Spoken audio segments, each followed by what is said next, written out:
Esiste davvero il modulo meta o è solo una cosa a cui alludono i diversi pro player e streamer che troviamo in giro sul web?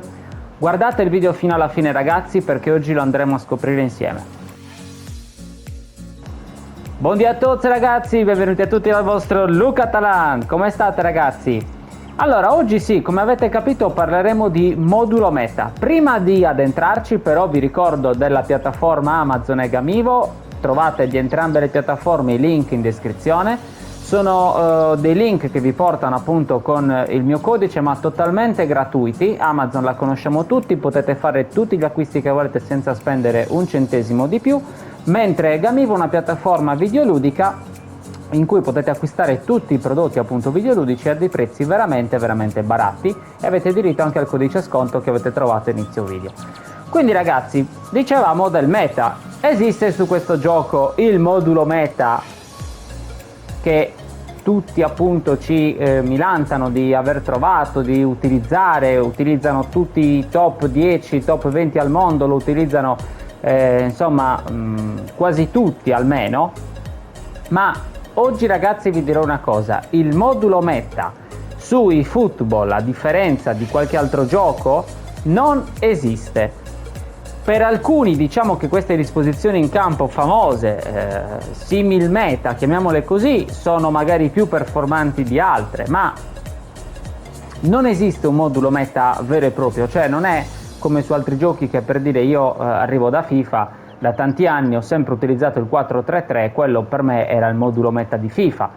Qui no, qui questo gioco ti porta spesso a cambiare, ti porta spesso a fare delle modifiche. Siamo noi, ognuno di noi, che deve trovare il proprio modulo meta su questo gioco, perché io posso giocare meglio con una difesa a 3, magari un altro player può giocare meglio con una difesa a 5 o a 4, magari c'è quello che preferisce avere il mediano collante, invece quello che preferisce avere il tra le linee, quindi non c'è una regola fissa negli schemi che dice appunto di come poter impostare lo schema, ma semplicemente sta a ognuno di noi trovare il proprio. I moduli poi appunto c'è da aggiungere che sono molto personalizzabili, no? A differenza di altri giochi il modulo su eFootball è del tutto personalizzabile, quindi appunto a maggior ragione anche di questo non esiste un vero e proprio modulo meta, almeno per quanto mi riguarda. Io infatti dei moduli ragazzi che vi propongo vi invito spesso e volentieri appunto a prendere semplicemente spunto, ma non a copiarli di sana pianta, perché appunto, come già detto, per me può funzionare, per un altro player invece magari no. Quindi adesso ragazzi andremo a vedere il modulo che viene considerato da tutti il modulo meta, che come potete vedere, eccolo qui ragazzi, è un banalissimo 4-3-3, però anziché essere messo praticamente con la disposizione classica del centrocampo è semplicemente messo in verticale. Questo qui è il modulo considerato da tutti il famoso modulo meta. Quindi che cosa ha diciamo di buono questo modulo? Diciamo che la cosa funzionale è che è messo a scacchiera, cioè come vedete i giocatori sono uno perpendicolare all'altro, messi proprio in maniera verticale, e ha di buono che magari riesce a fare quindi passaggi dritti per dritti e a fare qualche bel filtrante, oltre che comunque riesce a chiudere bene le linee di passaggio. Però se andiamo appunto ad analizzarlo è un semplice 4-3-3. Perché molti lo utilizzano? Perché è un modulo facilmente assimilabile, perdonatemi, proprio come il 4-3-3 classico. Molti giocatori attualmente utilizzano il contropiede o il contrattacco, comunque diciamo poca manovra, è difficile trovare dei player fortissimi che giocano di possesso palla, l'80% di noi giocano tutti di contropiede o di contrattacco, quindi ecco perché questa diciamo è una tattica che si presta molto facilmente allo stile di gioco oggi utilizzato. Quindi io diciamo che l'unica cosa che non mi piace a me di questo modulo è il contropiede veloce. Io l'ho impostato con contropiede veloce nonostante utilizzi il contrattacco, perché comunque molti dei primi anche in classifica, comunque dei top 100 che attualmente militano in quella zona lì, o comunque anche qualche pro player che lo utilizza, ho notato che lo utilizza con contropiede veloce, non con contrattacco. Io personalmente, ripeto, non mi ci sto più trovando tanto bene. Perché? Perché comunque il contropiede tende a lasciare tanti buchi dietro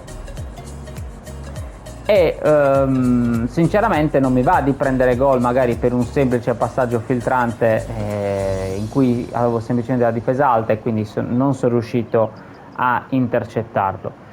Poi ragazzi, ribadisco, il modulo meta per ognuno di noi non esiste, esiste il proprio modulo meta, ok, dove ognuno di noi trova quel modulo che gli piace di più, che gli gira di più, che funziona di più, con il quale si diverte e vince le partite, perché ricordiamoci, è un gioco e tutti noi dobbiamo essenzialmente, prima di tutto, divertirci. Quindi mettiamoli in campo come a noi più piacciono, l'importante è che alla fine ci fanno divertire. Tralasciando comunque ragazzi di questo modulo, che adesso lo andiamo ad analizzare, che ci possono essere delle piccole varianti, cioè ad esempio magari c'è chi utilizza il mediano tra le linee anziché il collante, c'è chi utilizza magari qui un tra le linee anziché un incontrista non onnipresente, c'è chi mette due giocatori chiave e un opportunista, c'è chi mette un regista creativo, due registi creativi e un opportunista. Ognuno chiaramente lo fa a modo proprio. Io l'ho fatto in questa maniera perché ho preso spunto appunto da alcuni player di top 20 e ho notato che avevano queste similarità, cioè che avevano comunque il mediano che era collante, avevano le due punte opportuniste e un regista creativo barra giocatore chiave, e quindi l'ho voluto fare così. Allora, questo modulo diciamo che oggettivamente parlando è molto bilanciato e ha una difesa comunque abbastanza solida, ha un portiere che vabbè non lo sto considerando nel mio caso check fortissimo, però è un modulo che, come potete notare, ci permette di attaccare in 4 perché Digno tenderà comunque a supportare la manovra in fase di attacco, e però anche di difenderci alla stessa maniera comunque in almeno 5 uomini. Perché? Perché è vero che Maicon, essendo un terzino offensivo, tenderà a spingere, però tenderà comunque a farci anche la fase praticamente di difesa, con Gilberto Silva e Vieira che sono due grandi recuperapalloni e quindi tenderanno sicuramente a dare una mano in difesa. Quindi è diciamo complicato sicuramente a questo modulo, una volta che si impara a utilizzarlo, fargli gol. Poi è ovvio che mettendo in campo determinati giocatori anziché degli altri fanno la differenza. Cioè, se io metto magari un Ronaldinho Gaucho e sono anche abbastanza bravo a utilizzarlo, in più magari gli ho dato anche il doppio tocco, eccetera eccetera, è ovvio che sarà differente rispetto a mettere magari un giocatore di tutto rispetto però base. Perché? Perché è vero che comunque sono giocatori che tendono delle volte a cambiare il corso della partita. Poi non è sempre vero, anche questo non è una regola fissa, perché comunque ci sono giocatori, player di Divisione 1 che giocano con squadre quasi full base e se hai la sfortuna di incontrarli, anche se tu c'è una squadra piena di leggende, ti fanno il mazzo tanto così. Quindi non è, diciamo, anche questa una regola sempre vera, però fra due avversari di pari livello, diciamola così, sicuramente avere qualche leggenda in più in campo alla lunga potrebbe dare qualche vantaggio. Ci sono da considerare anche il discorso istruzioni individuali. Perché? Perché questo modulo può essere utilizzato, a mio modo di vedere, sia con istruzioni che senza. Io attualmente, siccome appunto molti di noi e molti di voi le utilizzano, sono andato a impostarle, sono quelle fondamentalmente classiche: il difensivo sul mediano, il contropiede a Shevchenko che è seconda punta, e seconda punta lo stesso all'altra seconda punta che è Messi. Possiamo dare eventualmente anche il difensivo a Maicon, però magari lo darei a partita in corso. Magari inizialmente li lasciamo fare il lavoro sulla fascia, in modo tale che così alla fine in fase di attacco, ragazzi, si va a creare quasi una sorta di rombo, e poi se invece magari ci vogliamo un attimino più riparare durante il corso della partita, gli diamo il difensivo in modo tale che abbiamo 4 difensori puri più comunque un mediano collante che tenderà a darci una mano proprio in difesa. Poi ragazzi, ribadisco, questa è una disposizione abbastanza semplice ed elementare, ognuno di noi deve trovare la propria. Andiamolo però ad analizzare, perché questo modulo si può fare anche con giocatori, ragazzi, non leggende, ripeto, perché non tutti di noi ce li hanno, ma anche con dei giocatori pot o anche dei base. Qui ci sono chi lo utilizza con 3 difensori e un terzino destro, chi lo utilizza appunto con con 2 centrali e 2 terzini, dipende quello di ognuno di noi. Io ripeto, questa è stata una disposizione che ho visto da diversi player. Io qui ci ho messo un Koundé che è un frontale extra, ma andrebbe benissimo se decidiamo di giocare col terzino, anche un terzino difensivo, un Costa Curta ad esempio, che l'abbiamo vinto tutti. Qui idem, possiamo metterci appunto un terzino offensivo, magari dal lato opposto dove abbiamo il centrocampista, io consiglio, in modo tale comunque da avere anche in quel caso la fascia diciamo di spinta, no?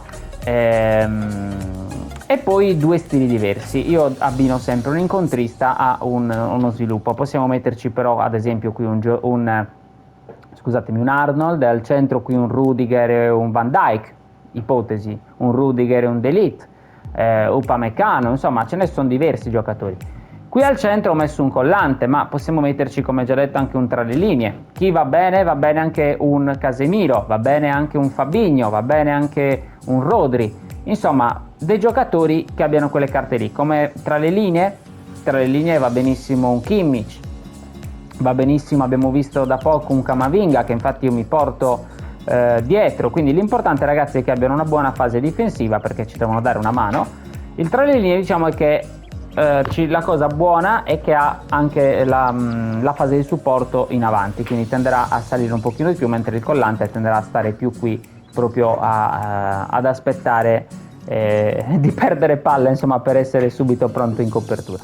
Qui, ragazzi, va bene anche un onnipresente se non abbiamo un incontrista, va bene anche ad esempio un Barella, un Fernandez, un Kessie, insomma ce ne sono diversi giocatori, un Tonali, mi pare che sia uscita qualche carta probabilmente onnipresente, quindi vanno bene i giocatori di questa tipologia. L'importante, ragazzi, è che abbiano un buon controllo palla, una buona difesa e una buona velocità, quindi che siano tutto sommato abbastanza completi. Io infatti, come potete notare, mi porto Barella, perché lasciate perdere che questa settimana è in forma D, però comunque è un po' quella tipologia di giocatore, ha una discreta difesa, una buona velocità e comunque un buon passaggio, un buon controllo palla, quindi è un giocatore che mi piace per come si muove. Va bene anche un Rabiot eventualmente, che è uscita qualche versione anche di lui interessante, ed è comunque quel tipo di giocatore che ci dà sia una mano in difesa che in attacco.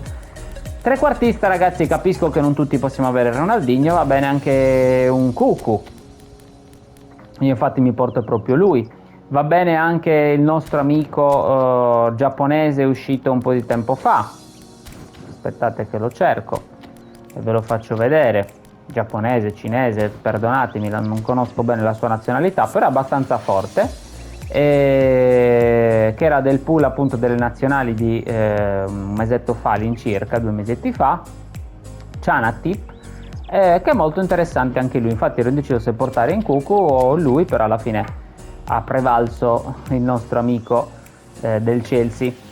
In attacco, ragazzi, qui possiamo mettere anche ad esempio così 2 punte e una seconda punta, dipende un pochino da noi come ci gira meglio il modulo. L'unica cosa che consiglio magari è, anziché metterle proprio piatte una a fianco all'altra, consiglio praticamente una leggermente più su, perché avranno più facilità così a fornirli magari filtranti per andare a fare gol. Tanto il movimento a venire incontro lo fanno già Shevchenko e Messi in questo caso. Messi, io sto utilizzando questo, che secondo me è una delle versioni appunto più forti in uscita, ma va benissimo anche un'altra versione di Messi.